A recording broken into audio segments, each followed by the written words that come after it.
So we are in the month of November.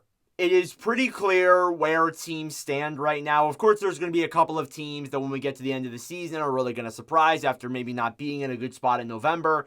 Happens every single year. But besides those outliers, we kind of know what the NHL playoff picture is going to be. So, I picked 5 teams that I am buying on right now, teams that I believe in and that I think are going to be really good and finish very strongly for the rest of the season and into the playoffs. And then I also picked 5 teams that I may have been high on in the past, but I'm selling on, and I maybe don't believe in them anymore to have a strong season or maybe make the playoffs. Some of them may be obvious, some of them may not be, but let's get straight into this video here. Again, 5 teams that I'm buying on, 5 teams that I'm selling on, and we're going to go back and forth just to kind of keep things interesting here. So starting off with buy, I think the number one team that people are buying in on right now is the Winnipeg Jets, and you have to. Right now, the Jets are 14-1 for 28 points. They look just, I'm going to say it, unstoppable right now. Like, they really look like a team that could go far. And again, it's early. It's still November, I say that, but I really am buying on them because they are playing well in all cylinders. All 4 lines are rolling. The defense looks solid. Connor Hellebuck looks like he's going to win the Vezina again. Already, I think, has 2 or 3 shutouts already so far this season, which is very impressive, and we're in November. Some goalies barely even get 1, and Hellebuck already has 2. He almost had 3 the other night against Dallas, so he has looked just absolutely phenomenal and plays a big factor in why Winnipeg has gone this far. Also, Kyle Connor. Connor's been a big guy that I would buy on personally as a player. I think there's only been 1 or 2 games where he has not registered a point. And that is actually crazy to think when you look in the grand scheme of things. The Jets have played 15 games. There are some players on teams that don't even have a point through the first 15 games of the season, and Kyle Connor's only gone a few games without even scoring 1. So it's really impressive how him and the Winnipeg Jets have played so far, and I really am buying on them 100%. Now, a team that I'm selling on, or going to go to sell now, is the Detroit Red Wings. Yes, I am selling on the Red Wings in November. Might be a little bit of a hot take. I'm going to look at this video in a couple of months and maybe be like, oh wow, this is not good. But Detroit, 6-7-1 for 13 points. I just don't trust that goaltending. I just don't trust that defense. I actually like the goaltending more than I like the blue line. I should have started off with that, but I don't trust either. I like how Cam Talbot's looked so far, but is that really a long-term solution? I think that their offense has been okay, but they've already been shut out, I think, 1 or 2 times so far this year already.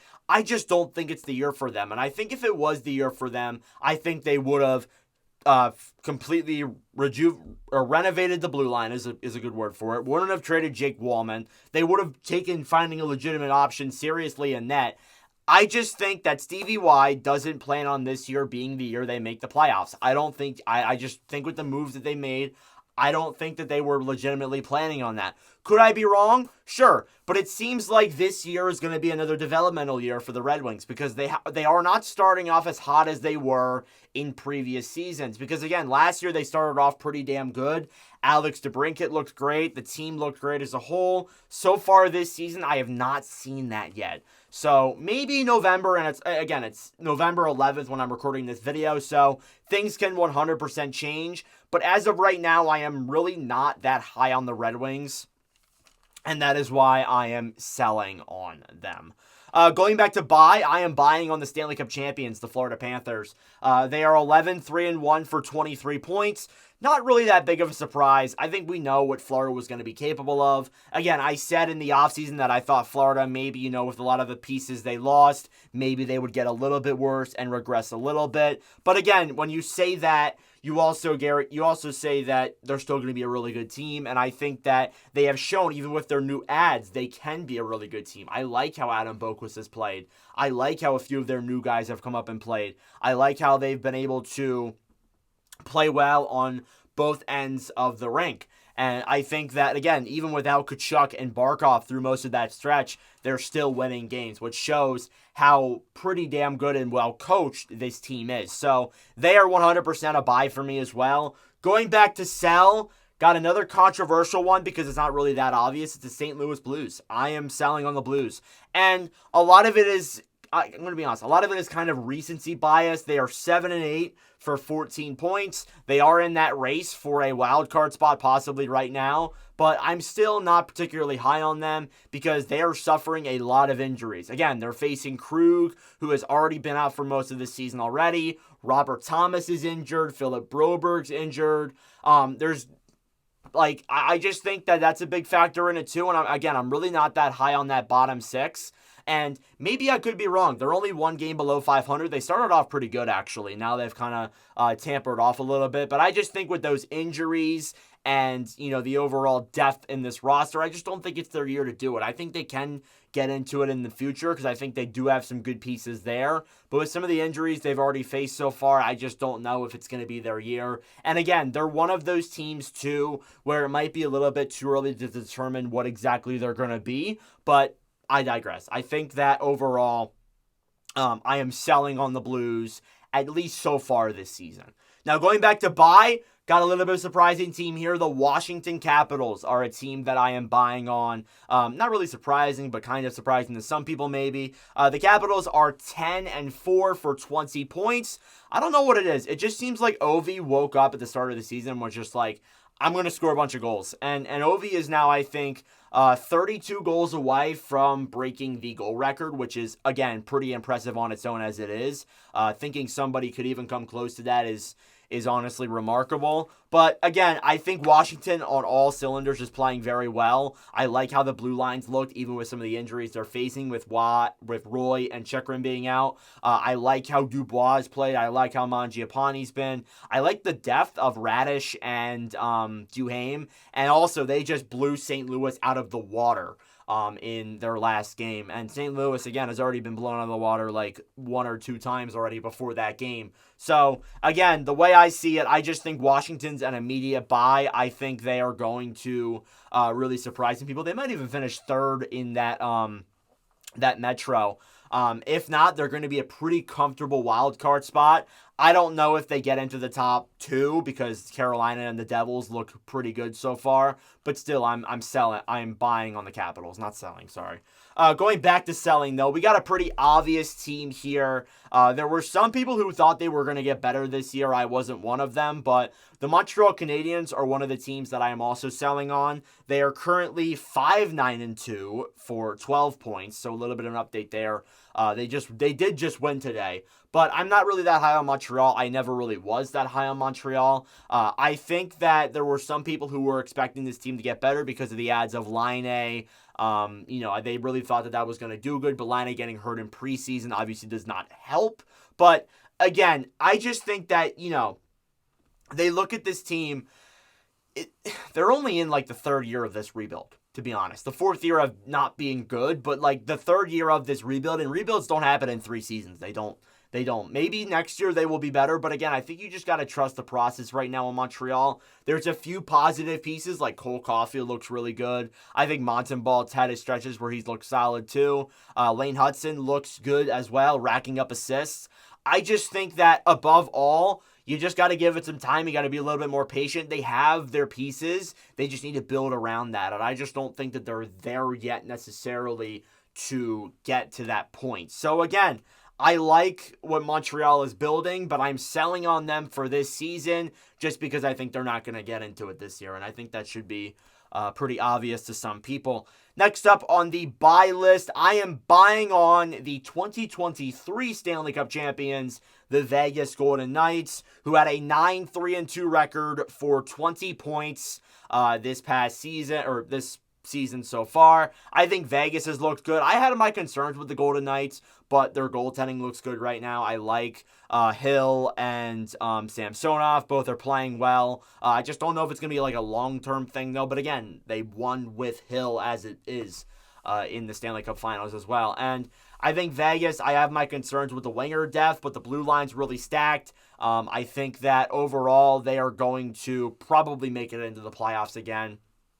Um, and they'll be more comfortable for sure because they're starting off pretty good. It's just a matter of hopefully the team can stay healthy. Like Mark Stone and Jack Eichel look unreal right now, but if one of them gets injured or both of them get injured, God forbid, I think that this team will be in a pretty rough spot, especially. So, we'll see what happens with the Vegas Golden Knights, but I'm buying on them as of right now. That could change, though, which is the reason why they're kind of lower in this buy or sell. Now, the fourth team that I'm selling on is the Philadelphia Flyers, my own favorite team. I'm selling on my favorite team. They are 5-8-2 for 12 points. That may change when you watch this video if you're watching it on Tuesday because they do play San Jose. But regardless, I'm selling on them right now because I just don't think that they're that good. I think they are tanking.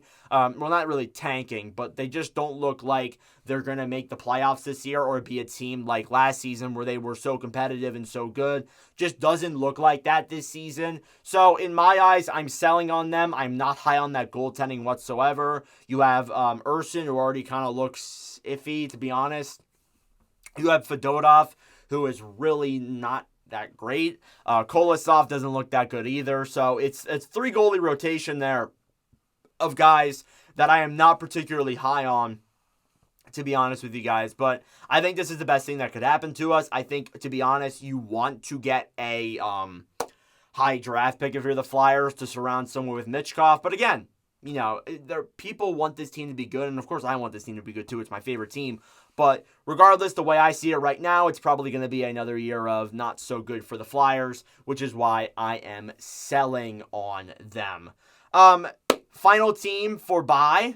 Final team that I'm buying on is the Minnesota Wild. They are 10-3-2 for 23 points. I think the Wild are a pretty obvious buy, to be honest. They look really good to start this year as well. They've only had 2 regulation losses, which I think they have the second least amount of reg losses, which is pretty impressive. Just overall, I feel like Minnesota has looked like last year again. Like they started off really bad last season and they really struggled, which is why Dean Evison lost his job. But so far this year, Kaprizov looks good, Boldy looks good, Gustafsson looks pretty good too. And I think that above all, you're building a really good team here as it is, and you're playing really well with their low cap situation as well. So seeing the Wild start off as they have, I think is a good sign, and I think that Wild fans should be very happy with what they've seen so far. We'll just see if it transitions over, but for now, I'm buying on the Minnesota Wild. And finally, the final team that I'm going to sell on is the Seattle Kraken. The Kraken are 6-8-1 for 13 points. They're one of those teams where it's a little bit too early to tell, but I'm not very high on them as it is. They're already missing their top defenseman in Vince Dunn, arguably. I just think that a lot of these players have started off a little bit slow. Again, it's early. They've had their wins here and there, and they've come close in a couple of games. But as of right now, I am just not terribly high on the Seattle Kraken right now. We'll see if it changes, though, because they're one of those teams where, again, it's still, like they're kind of close to 500. So maybe by the end of November, we'll have a better picture. But right now, I am selling on the Seattle Kraken. So to wrap up, for those who just wanted to skip to the end, these are the 5 teams that I am buying on: the Winnipeg Jets, the Florida Panthers, the Washington Capitals, the Vegas Golden Knights, and the Minnesota Wild. The 5 teams that I am selling on are the Detroit Red Wings, St. Louis Blues, Montreal Canadiens, Philadelphia Flyers, and the Seattle Kraken, as I just mentioned. So that is my 5 teams that I would buy or sell. Let me know your thoughts in the comment section down below. Thank you guys for watching. If you enjoyed, make sure to like, subscribe down below. I greatly appreciate it. Again, we are getting closer and closer to 3,000 subs, so I would greatly appreciate a sub where, if you want to. If I sold on your team, I'm sorry, you can unsubscribe. But regardless, thanks for watching, and I'll see you guys in the next video.